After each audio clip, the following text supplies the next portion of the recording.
ನಮಸ್ಕಾರ ಸ್ನೇಹಿತರೆ, ಸುದ್ದಿಯಾನಕ್ಕೆ ಸ್ವಾಗತ. ನಾನು ಹರಿಪ್ರಸಾದ್. ಜುಲೈ 20, 1969 ಮೊಟ್ಟ ಮೊದಲ ಬಾರಿಗೆ ನೀಲ್ ಆರ್ಮ್ಸ್ಟ್ರಾಂಗ್ ಸೇರಿದಂತೆ 3 ಗಗನಯಾತ್ರಿಗಳು ಚಂದ್ರನ ಹತ್ತಿರದವರೆಗೂ ಕೂಡ ಬಂದಿರ್ತಾರೆ. ಅವರಲ್ಲಿ 2 ಚಂದ್ರನ ಮೇಲೆ ಕಾಲಿಡ್ತಾರೆ. ನೀಲ್ ಆರ್ಮ್ಸ್ಟ್ರಾಂಗ್ ಚಂದ್ರನ ಮೇಲೆ ಕಾಲಿಟ್ಟ ಮೊದಲ ವ್ಯಕ್ತಿ ಆದರೆ ಮುಂದೆ 1972ರವರೆಗೆ ಅಮೆರಿಕದ ಒಟ್ಟು 12 ಮಂದಿ ಚಂದ್ರನ ಮೇಲೆ ನಡೆದಾಡ್ತಾರೆ. ಅಪೋಲೋ 17 ಇದು 1972ರಲ್ಲಿ ನಡೆದ ಚಂದ್ರನ ಮೇಲಿನ ಕಡೆಯ ಕಾರ್ಯಾಚರಣೆಯಾಗಿತ್ತು. ಸತತವಾಗಿ ನಡೆದ ಈ ಅಪೋಲೋ ಮಿಷನ್ ನಂತರ ಅಮೆರಿಕ ಚಂದ್ರನ ಮೇಲೆ ಕಾಲಿಡುವ ಯಾವ ಪ್ರಯತ್ನಕ್ಕೂ ಕೂಡ ಕೈ ಹಾಕಿರಲಿಲ್ಲ. ಈ 50 ವರ್ಷಗಳಲ್ಲಿ ಅಮೆರಿಕ ಚಂದ್ರನ ಮೇಲೆ ಆಸಕ್ತಿ ತೋರಿಸದೇ ಇರೋದ್ರಿಂದಾಗಿ ಇವತ್ತಿಗೂ ಬಹುತೇಕ ಜನ ನೀಲ್ ಆರ್ಮ್ಸ್ಟ್ರಾಂಗ್ ಚಂದ್ರನ ಮೇಲೆ ಕಾಲಿಟ್ಟಿದ್ದೇ ಸುಳ್ಳು ಅನ್ನುವ ವಾದವನ್ನು ಮುಂದಿಡುವಂತಾಗಿದೆ. ಅಷ್ಟಕ್ಕೂ 1969ರಲ್ಲಿ ನೀಲ್ ಆರ್ಮ್ಸ್ಟ್ರಾಂಗ್ ಚಂದ್ರನ ಮೇಲೆ ಕಾಲಿಟ್ಟ ಮೊದಲ ವ್ಯಕ್ತಿಯಾಗಿದ್ದರೂ ಅಮೆರಿಕದ ಈ ಸಕ್ಸಸ್ ಹಿಂದೆ ಒಂದು ದೊಡ್ಡ ದುರಂತ ಮತ್ತು ಹಲವಾರು ಪ್ರಯತ್ನಗಳು ನಡೆದಿದ್ವು. ಜಗತ್ತು ಅಮೆರಿಕದ ಈ ಒಂದು ಸಕ್ಸಸ್ ಮೂನ್ ಲ್ಯಾಂಡಿಂಗ್ ನ ಬಗ್ಗೆ ಮಾತ್ರ ಮಾತಾಡುತ್ತೆ. ಹಾಗೆ ಅಮೆರಿಕ ಕೂಡ ಆ ಸಕ್ಸಸ್ ಮೂನ್ ಲ್ಯಾಂಡಿಂಗ್ ಅನ್ನ ಸಂಭ್ರಮಿಸ್ತಾ ಬಂದಿದೆ. ಆದ್ರೆ ಈ ಸಕ್ಸಸ್ ಮೂನ್ ಲ್ಯಾಂಡಿಂಗು ಮೊದಲು ನಡೆದಂತಹ ದುರಂತ ಏನು? ಯಾವ ಸ್ವರೂಪದಲ್ಲಿ ಅಮೆರಿಕ ಛಲ ಬಿಡದ ತ್ರಿವಿಕ್ರಮನಂತೆ ಮೂನ್ ಮಿಷನ್ ನಡೆಸುತ್ತಾ ಹೋಯಿತು? ಹಾಗೆಯೇ ಮೂನ್ ಮಿಷನ್ನ ಸ್ವರೂಪ ಆಗ ಹೇಗಿತ್ತು? ಯಾಕೆ 4 ದಿನದಲ್ಲಿ ಚಂದ್ರನಲ್ಲಿಗೆ ತಲುಪುವುದಕ್ಕೆ ಸಾಧ್ಯ ಆಗಿತ್ತು? ಅಲ್ಲಿಂದ ರಿಟರ್ನ್ ಜರ್ನಿ ಹೇಗಿತ್ತು? ಚಂದ್ರನವರೆಗೆ ಹೋಗಿ ಬರುವಾಗ ಊಟ ತಿಂಡಿಯ ವ್ಯವಸ್ಥೆ, ಕುಡಿಯುವ ನೀರಿನ ವ್ಯವಸ್ಥೆ ಯಾವ ರೀತಿಯಲ್ಲಿ ಮಾಡಿಕೊಳ್ಳಲಾಗುತ್ತೆ ಅನ್ನುವಂತಹ ಅನೇಕ ವಿಷಯಗಳನ್ನ ನಿಮಗೆ ಈ ಎಪಿಸೋಡ್ನಲ್ಲಿ ಹೇಳ್ತೀನಿ. ಇಂತಹ ಕುತೂಹಲಕಾರಿ ವಿಚಾರಗಳನ್ನು ನಿಮಗೆ ಸರಳವಾಗಿ ವಿವರಿಸುವ ಸುದ್ದಿಯಾನದ ಸಬ್ಸ್ಕ್ರೈಬರ್ ಆಗೋದಕ್ಕೆ ನೀವು ಮರಿಬೇಡಿ.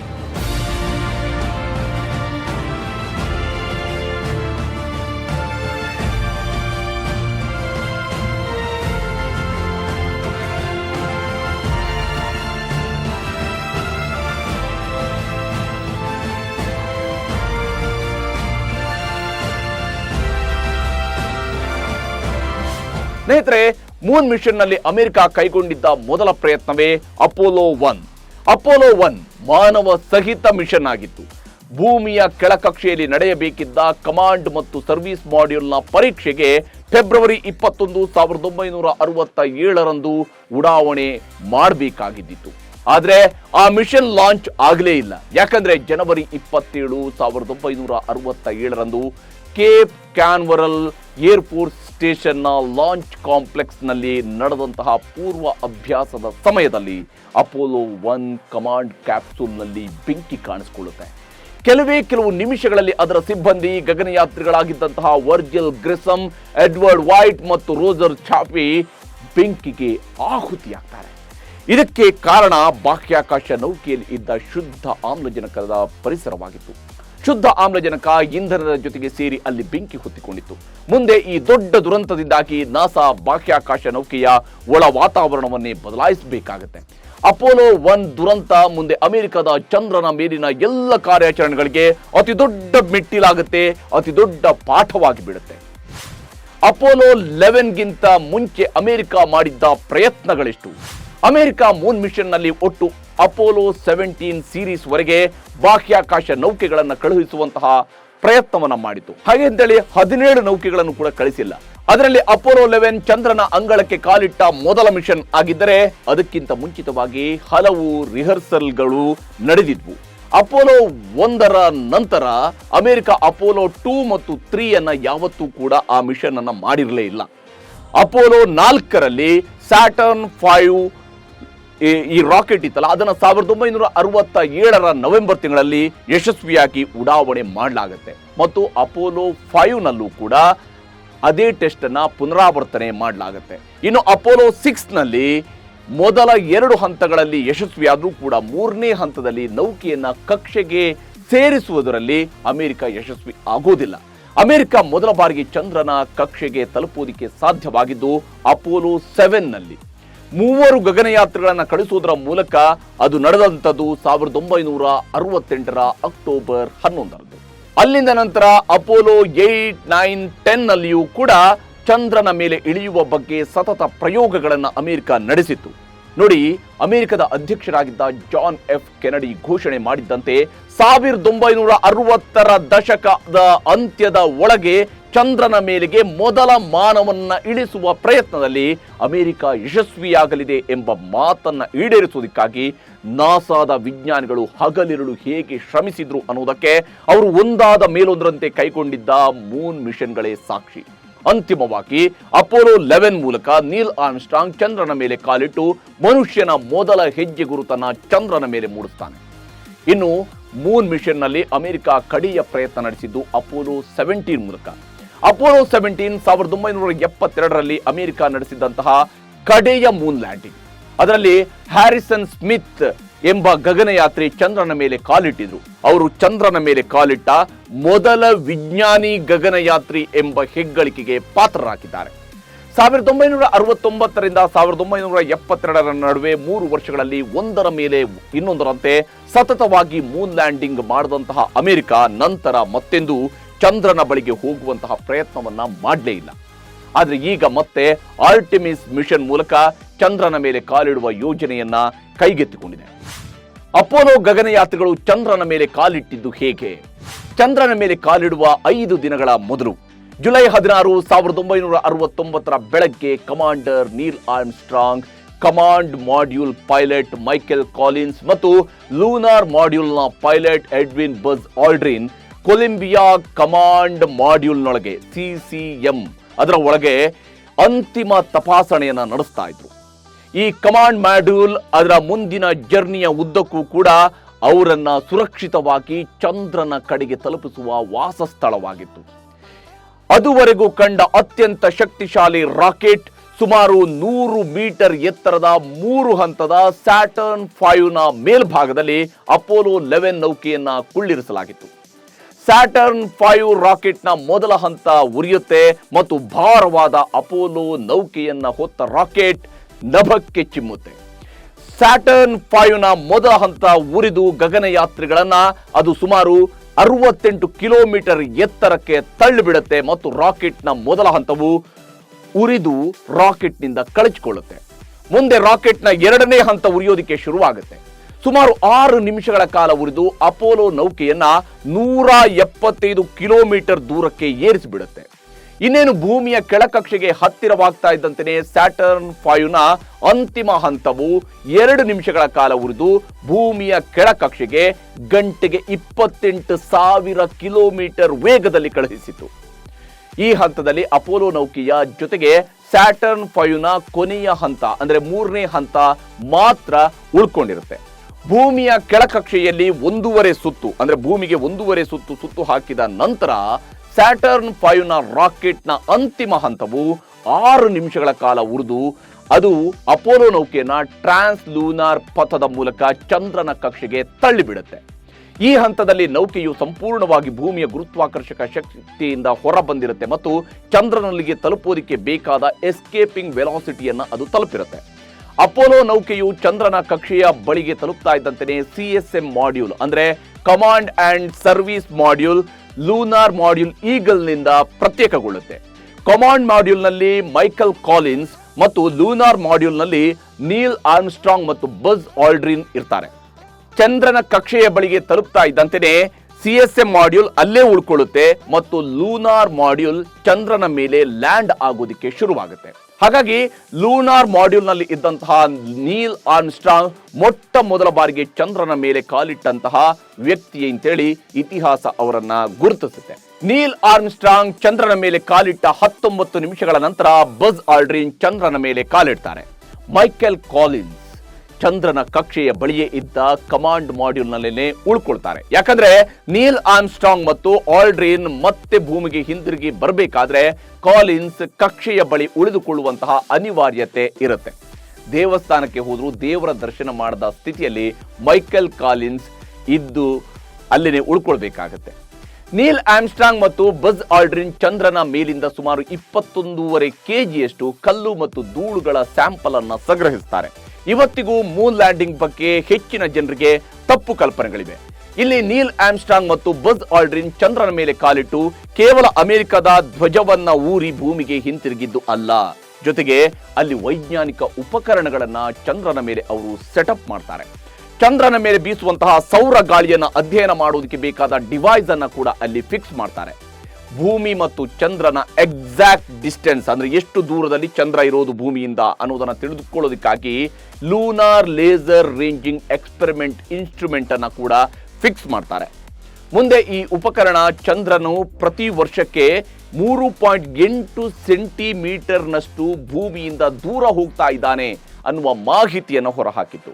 ಹಾಗೆಯೇ ಚಂದ್ರನ ಕಂಪನಗಳ ಬಗ್ಗೆ ಅಧ್ಯಯನ ಮಾಡೋದಕ್ಕೆ ಸಿಸ್ಮೋಮೀಟರ್ ಅನ್ನ ಕೂಡ ಅಲ್ಲಿ ಅಳವಡಿಸ್ತಾರೆ.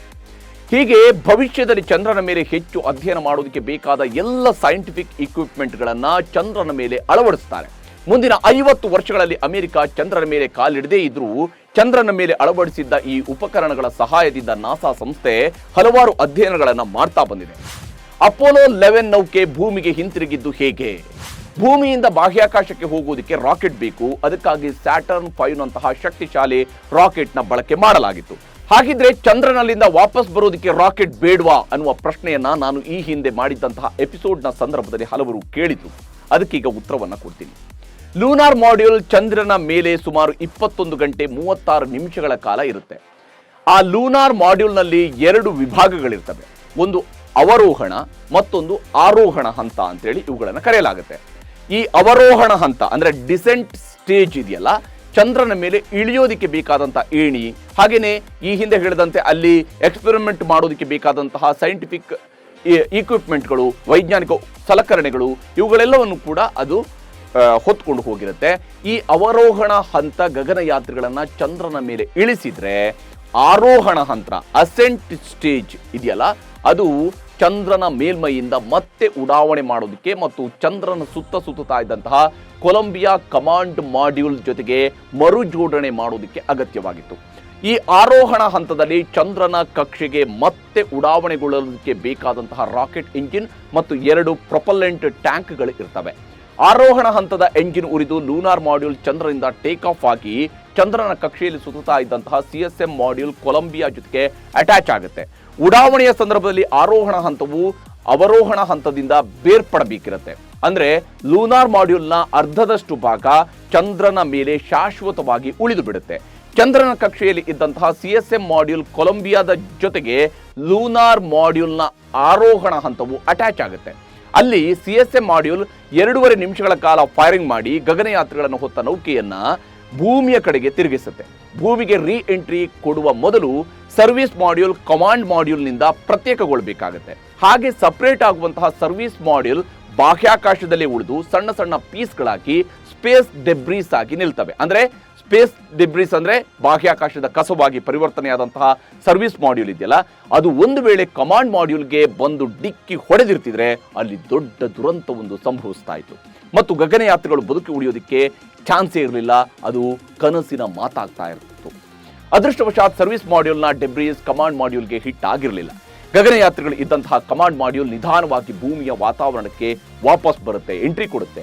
ಅಲ್ಲಿಂದ ನಂತರ ಆ ಗಗನ ನೌಕೆಯ ಪ್ಯಾರಾಚೂಟ್ ತೆರೆದುಕೊಂಡು ಅದನ್ನು ನಿಧಾನವಾಗಿ ಕೆಳಗೆ ಇಳಿಸ್ತಾ ಬಂದು ಪೂರ್ವ ನಿಗದಿಯಂತೆ ಪೆಸಿಫಿಕ್ ಸಾಗರದಲ್ಲಿ ಗಗನಯಾತ್ರಿಗಳನ್ನ ಕೆಳಗಿಳಿಸ್ತಾರೆ. ಚಂದ್ರನಿಂದ ಭೂಮಿಗೆ ಮರಳೋದಕ್ಕೆ ಗಗನಯಾತ್ರಿಗಳು ಯಾಕೆ ರಾಕೆಟ್ ಬಳಸಿಲ್ಲ? ಈ ಪ್ರಶ್ನೆಗೆ ಮತ್ತೊಮ್ಮೆ ನಾನು ಉತ್ತರವನ್ನು ಹೇಳ್ತೀನಿ. ಯಾಕಂದ್ರೆ ಭೂಮಿಯಿಂದ ತೆರಳೋದಕ್ಕೆ ರಾಕೆಟ್ ಬಳಸಿದ್ರೆ ಚಂದ್ರನಿಂದ ಭೂಮಿಗೆ ಹಿಂತಿರುಗಿ ಬರೋದಕ್ಕೆ ಯಾಕೆ ರಾಕೆಟ್ ಬಳಸೋದಿಲ್ಲ? ಇದು ಸಾಮಾನ್ಯವಾಗಿ ಬಹುತೇಕ ಜನರಲ್ಲಿ ಕಾಡ್ತಾ ಇರುವಂತಹ ಪ್ರಶ್ನೆ.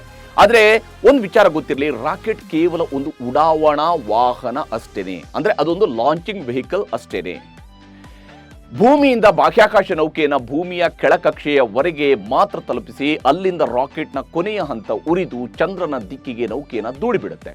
ನೌಕೆಯು ಭೂಮಿಯ ಗುರುತ್ವಾಕರ್ಷಣ ಶಕ್ತಿಯಿಂದ ಹೊರಬಂದು ಚಂದ್ರನನ್ನ ತಲುಪುವುದಕ್ಕೆ ಬೇಕಾಗಿರುವಂತಹ ಎಸ್ಕೇಪಿಂಗ್ ವೆಲಾಸಿಟಿಯನ್ನ ಪಡೀತಾ ಇದ್ದಂತೆಯೇ ಮುಂದೆ ರಾಕೆಟ್ನ ಅವಶ್ಯಕತೆ ಬರೋದಿಲ್ಲ. ಒಮ್ಮೆ ಚಂದ್ರನ ಗುರುತ್ವಾಕರ್ಷಣಕ್ಕೆ ಒಳಗಾದ ಮೇಲೆ ನೌಕೆಯು ಚಂದ್ರನ ಕಕ್ಷೆಯ ಪ್ರಭಾವಕ್ಕೆ ಒಳಗಾಗುತ್ತೆ ಮತ್ತು ಸಿಬ್ಬಂದಿ ಇರುವಂತಹ ನೌಕೆ ಅವರು ಅದನ್ನ ಮುಂದಕ್ಕೆ ಸಾಗಿಸ್ತಾ ಹೋಗ್ತಾರೆ. ಅಂದ್ರೆ ಅದರಲ್ಲಿ ಪೈಲಟ್ಗಳಿರ್ತಾರೆ, ಅವರು ಅದನ್ನು ಮುಂದಕ್ಕೆ ಸಾಗಿಸ್ತಾ ಹೋಗ್ತಾರೆ. ಆದರೆ ಚಂದ್ರನಿಂದ ಹಿಂದಿರುಗುವಂತಹ ಸಂದರ್ಭದಲ್ಲಿ ಸ್ಯಾಟರ್ನ್ 5 ರಾಕೆಟ್ ನಂತಹ ಲಾಂಚಿಂಗ್ ವೆಹಿಕಲ್ ಅನ್ನ ಬಳಸದೇ ಇದ್ರೂ ಕೂಡ ಅಲ್ಲಿ ಚಂದ್ರನ ಮೇಲೆ ಇಳಿದಂತಹ ಲೂನಾರ್ ಮಾಡ್ಯೂಲ್ನ ಆರೋಹಣ ಹಂತವೇ ಲಾಂಚಿಂಗ್ ವೆಹಿಕಲ್ ತರಹ ಕಾರ್ಯನಿರ್ವಹಿಸುತ್ತೆ.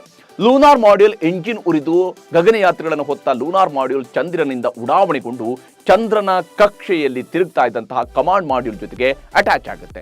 ಭೂಮಿಗೆ ಹೋಲಿಸಿದ್ರೆ ಚಂದ್ರನ ಗುರುತ್ವಾಕರ್ಷಣ ಶಕ್ತಿ ತುಂಬಾ ಕಡಿಮೆ ಇರುವಂಥದ್ದು. ಹಾಗಾಗಿ ಭೂಮಿಯಿಂದ ಹೊರಡೋದಕ್ಕೆ ಬೇಕಾದಷ್ಟು ಶಕ್ತಿಶಾಲಿ ರಾಕೆಟ್ ಭೂಮಿಗೆ ಹಿಂತಿರುಗಿ ಬರುವ ಹೊತ್ತಿನಲ್ಲಿ ಬೇಕಾಗಿ ಇರೋದಿಲ್ಲ. ಬಾಹ್ಯಾಕಾಶ ನೌಕೆಯ ಭೂಮಿಯ ಮರುಪ್ರವೇಶ ಹೇಗಿರುತ್ತೆ? ಭೂಮಿಗೆ ಮರುಪ್ರವೇಶ ಮಾಡುವ ಸಂದರ್ಭ ಇದೆಯಲ್ಲ, ಅದು ತುಂಬಾನೇ ಕ್ರಿಟಿಕಲ್ ಆಗಿರುವಂತಹ ವಿಚಾರ. ಯಾಕಂದ್ರೆ ಭೂಮಿಯಿಂದ ಉಡಾವಣೆಗೊಳ್ಳುವಂಥದ್ದು ಮತ್ತು ಮತ್ತೆ ಭೂಮಿಗೆ ರಿಟರ್ನ್ ಬರುವುದು, ಇವೆರಡರ ಮೆಕ್ಯಾನಿಸಮ್ ಕಂಪ್ಲೀಟ್ ಆಗಿ ತದ್ವಿರುದ್ಧ ಆಗಿರುತ್ತೆ. ಭೂಮಿಯ ಕೆಳಕಕ್ಷೆಯಿಂದ ಭೂಮಿಯ ವಾತಾವರಣಕ್ಕೆ ಎಂಟ್ರಿ ಕೊಡ್ತಾ ಇದ್ದಂತೆಯೇ ನೌಕೆ ಮುಖ್ಯವಾಗಿ ಭೂಮಿಯ ಗುರುತ್ವಾಕರ್ಷಣೆಗೆ ಒಳಗಾಗುತ್ತೆ ಮತ್ತು ಇಲ್ಲಿಯ ಗಾಳಿಯನ್ನು ಎದುರಿಸಬೇಕಾಗುತ್ತೆ. ಗ್ರಾವಿಟಿ ಸಾಮಾನ್ಯವಾಗಿ ನೌಕೆಯನ್ನ ಭೂಮಿಯ ಕಡೆಗೆ ರಭಸವಾಗಿ ಎಳಿತಾ ಇರುತ್ತೆ. ಹಾಗಾಗಿ ನೌಕೆಯು ಅತಿಯಾದ ವೇಗದಲ್ಲಿ ಕೆಳಕ್ಕೆ ಧುಮುಕ್ತಾ ಇದ್ದಂತೆಯೇ ಗಾಳಿಯ ರಾಸಾಯನಿಕ ಸಂರಚನೆ ಬ್ರೇಕ್ ಆಗೋದಕ್ಕೆ ಶುರುವಾಗುತ್ತೆ. ಇದು ಅಲ್ಲಿ ದೊಡ್ಡ ಘರ್ಷಣೆಯನ್ನು ಸೃಷ್ಟಿ ಮಾಡುತ್ತೆ ಮತ್ತು ಈ ಘರ್ಷಣೆ ನೌಕೆಯ ವೇಗವನ್ನು ಸ್ವಲ್ಪ ಮಟ್ಟಿಗೆ ಕಡಿಮೆ ಕೂಡ ಮಾಡುತ್ತೆ. ಇದು ನೌಕೆಗೆ ಒಂದು ರೀತಿಯಂತ ಅಡ್ವಾಂಟೇಜ್ ಆಗಿದ್ರೂ ಕೂಡ ಘರ್ಷಣೆಯ ಸಂದರ್ಭದಲ್ಲಿ ನೌಕೆಯ ಸುತ್ತ ಎಲೆಕ್ಟ್ರಿಕಲಿ ಚಾರ್ಜ್ಡ್ ಪ್ಲಾಸ್ಮಾ ಸೃಷ್ಟಿಯಾಗುತ್ತೆ. ಈ ಪ್ಲಾಸ್ಮಾ ಅತ್ಯಂತ ಬಿಸಿ ಆಗ್ತಾ ಹೋಗುತ್ತೆ. ಹೀಗಾಗಿ ಮರುಪ್ರವೇಶದ ಸಮಯದಲ್ಲಿ ಸ್ಪೇಸ್ ಕ್ರಾಫ್ಟ್ ಮತ್ತು ಗಗನಯಾತ್ರಿಗಳನ್ನು ರಕ್ಷಿಸೋದಿಕ್ಕೆ ಬಾಹ್ಯಾಕಾಶ ನೌಕೆಗೆ ವಿಶೇಷ ಹೀಟ್ ಶೀಲ್ಡ್ಗಳನ್ನು ಅಳವಡಿಸಿರುತ್ತಾರೆ. ಅಪೋಲೋ ಸೇರಿದಂತೆ ಭೂಮಿಗೆ ರೀ ಎಂಟ್ರಿ ಕೊಟ್ಟ ಎಲ್ಲ ಬಾಹ್ಯಾಕಾಶ ನೌಕೆಗಳಲ್ಲೂ ಕೂಡ ಈ ಹೀಟ್ ಶೀಲ್ಡ್ ಅನ್ನ ಅಳವಡಿಸಿರ್ತಾರೆ. ಗಗನಯಾತ್ರಿಗಳ ಈ ಜರ್ನಿಯಲ್ಲಿ ಅವರಿಗೆ ಊಟ, ತಿಂಡಿ, ನೀರು ಎಲ್ಲಿಂದ ಬರ್ತಾ ಇತ್ತು? ಭೂಮಿಯಿಂದ ಹೊರಡುವಂತಹ ಸಂದರ್ಭದಲ್ಲಿ ಅದಕ್ಕಿಂತ ಮುಂಚಿತವಾಗಿಯೇ ಗಗನಯಾತ್ರಿಗಳು ಬಾಹ್ಯಾಕಾಶದಲ್ಲಿ ಸೇವಿಸಬೇಕಾಗಿದ್ದಂತಹ ಆಹಾರವನ್ನ ಫ್ರೀಸ್ ಡ್ರೈಯಿಂಗ್ ಮೂಲಕ ಸಂರಕ್ಷಿಸಿ ಇಡಲಾಗುತ್ತೆ. ನಂತರ ಅದನ್ನ ವ್ಯಾಕ್ಯೂಮ್ ಚೇಂಬರ್ನಲ್ಲಿ ಇಡ್ತಾರೆ. ಇದು ಆಹಾರದಲ್ಲಿರುವ ನೀರಿನ ಅಂಶವನ್ನ ಪೂರ್ತಿಯಾಗಿ ತೆಗೆದುಹಾಕುತ್ತೆ. ನಂತರ ಅದನ್ನ ಪ್ಯಾಕ್ ಮಾಡಲಾಗುತ್ತೆ. ಗಗನಯಾತ್ರಿಗಳು ತಮ್ಮ ಬಾಹ್ಯಾಕಾಶ ಜರ್ನಿಯುದ್ದಕ್ಕೂ ಕೂಡ ಇಂಥದ್ದೇ ಪ್ಯಾಕ್ಡ್ ಆಹಾರವನ್ನ ಮಾತ್ರ ತಿಂತಾರೆ. ಇತ್ತೀಚಿನ ದಿನಗಳಲ್ಲಿ ಬಾಹ್ಯಾಕಾಶದಲ್ಲಿ ತಂಗುವಂತಹ ಗಗನಯಾತ್ರಿಗಳ ಆಹಾರ ಸರಬರಾಜಿಗೆ ಅಂತಲೇ ಹಲವಾರು ಖಾಸಗಿ ಕಂಪನಿಗಳು ಬಾಹ್ಯಾಕಾಶ ಸಂಸ್ಥೆಗಳೊಂದಿಗೆ ಕಾರ್ಯನಿರ್ವಹಿಸ್ತಾ ಇದ್ದಾವೆ. ಅದಕ್ಕೆ ಸಂಬಂಧಪಟ್ಟಂತೆ ಒಪ್ಪಂದಗಳನ್ನು ಮಾಡಿಕೊಂಡಿವೆ. ಅಪೋಲೋ ಬಾಹ್ಯಾಕಾಶ ನೌಕೆಯಲ್ಲಿನ ಇಂಧನ ಕೋಶಗಳು ಅಂದ್ರೆ ಫ್ಯೂಯಲ್ ಸೆಲ್ಸ್ ಗಗನಯಾತ್ರಿಗಳ ಅಗತ್ಯಗಳಿಗಾಗಿ ಹೆಚ್ಚಿನ ನೀರನ್ನ ಒದಗಿಸ್ತಾ ಇದ್ವು.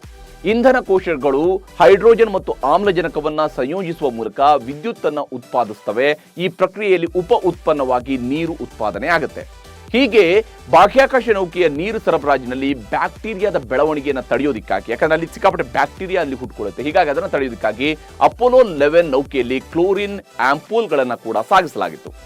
ಈ ಆಂಪೂಲ್ನ ಕವಚ ಸಿರಿಂಜ್ ಅನ್ನು ಹೊಂದಿದ್ದು, ಸಿರಿಂಜ್ ಮೂಲಕ ನೀರಿಗೆ ಕ್ಲೋರಿನ್ ಅನ್ನ ಬಿಡುಗಡೆ ಮಾಡಲಾಗ್ತಾ ಇತ್ತು. ಇದು ನೀರಲ್ಲಿದ್ದಂತಹ ಬ್ಯಾಕ್ಟೀರಿಯಾದ ಬೆಳವಣಿಗೆಯನ್ನು ತಡಿತಾ ಇತ್ತು. ಆದ್ರೆ ಅದೇ ಕ್ಲೋರಿನೇಟೆಡ್ ವಾಟರ್ ಅನ್ನ ಕುಡಿಯೋದಿಕ್ಕೆ ಯೋಗ್ಯವಲ್ಲದ ಕಾರಣ ಒಂದು ಬಫರ್ ದ್ರಾವಣವನ್ನ ನೀರಿಗೆ ಅದೇ ರೀತಿಯಲ್ಲಿ ಸೇರಿಸಲಾಗುತ್ತೆ. ಇದು ಕ್ಲೋರಿನ್ ಅನ್ನ ತಟಸ್ಥಗೊಳಿಸಿ ಅಂದ್ರೆ ನ್ಯೂಟ್ರಲೈಸ್ ಮಾಡಿ ನೀರನ್ನ ಕುಡಿಯೋದಿಕ್ಕೆ ಬಳಸುವಂತೆ ಮಾಡುತ್ತೆ. ಅಂದ ಹಾಗೆ ಈ ಬಾಹ್ಯಾಕಾಶ ನೌಕೆಯಲ್ಲಿ ಕೇವಲ ನೀರು, ಆಹಾರ ಮಾತ್ರ ಅಲ್ಲದೆ ಒಬ್ಬ ಮನುಷ್ಯನಿಗೆ ದಿನದಲ್ಲಿ ಏನೆಲ್ಲ ಅಗತ್ಯ ಇರುತ್ತಲ್ಲ ಅದಕ್ಕೆ ಬೇಕಾಗಿರುವ ಎಲ್ಲ ಅರೇಂಜ್ಮೆಂಟ್ಸ್ಗಳನ್ನು ಕೂಡ ಅಪೋಲೋ ನೌಕೆಯಲ್ಲಿ ಮಾಡಲಾಗ್ತಾ ಇತ್ತು. ಕಮಾಂಡ್ ಮಾಡ್ಯೂಲ್ನ ಒಳಗೆ ವೈದ್ಯಕೀಯ ಕಿಟ್ನಿಂದ ಹಿಡಿದು ವ್ಯಾಯಾಮ ಮಾಡೋದಕ್ಕೆ ಬೇಕಾಗಿರುವಂತಹ ಕಿಟ್ಗಳನ್ನು ಕೂಡ ಅದರಲ್ಲಿ ಒಯ್ಯಲಾಗಿತ್ತು. ಇನ್ನು ಝೀರೋ ಗ್ರಾವಿಟಿಯಲ್ಲಿ ದೇಹ ಹಗುರವಾಗಿ ತೇಲಾಡುವ ಅನುಭವ ಕೊಡುವುದರಿಂದ ಆ ಹೊತ್ತಿನಲ್ಲಿ ಗಗನಯಾತ್ರಿಗಳನ್ನ ಹಿಡಿದಿಟ್ಟುಕೊಳ್ಳುವಂತೆ ನೌಕೆಯನ್ನ ವಿನ್ಯಾಸಗೊಳಿಸಲಾಗಿತ್ತು. ಒಟ್ಟಿನಲ್ಲಿ ಅಪೋಲೋ ಮಿಷನ್ ಒಂದು ಶೀತಲ ಸಮರದಲ್ಲಿ ಪೈಪೋಟಿಗೆ ಬಿದ್ದು ನಡೆಸಿದಂತಹ ಕಾರ್ಯಾಚರಣೆ ಆಗಿದ್ರೂ ಕೂಡ ಅಮೆರಿಕ ಅಲ್ಲಿ ವೈಜ್ಞಾನಿಕವಾಗಿ ನಡೆಸಬೇಕಾಗಿದ್ದಂತಹ ಅಧ್ಯಯನಗಳನ್ನ ಮರೆತಿರಲಿಲ್ಲ. ಇವತ್ತಿಗೂ ಅಪೋಲೋ ಸೀರೀಸ್ನಲ್ಲಿ ಕೈಗೊಂಡಿದ್ದ ಮಿಷನ್ಗಳು ಚಂದ್ರನ ಮೇಲೆ ಅಳವಡಿಸಿದ್ದ ಉಪಕರಣಗಳಿಂದಲೇ ಚಂದ್ರನ ಕುರಿತಾಗಿ ಹಲವಾರು ಅಧ್ಯಯನಗಳನ್ನ ನಡೆಸ್ತಾ ಬರಲಾಗಿದೆ.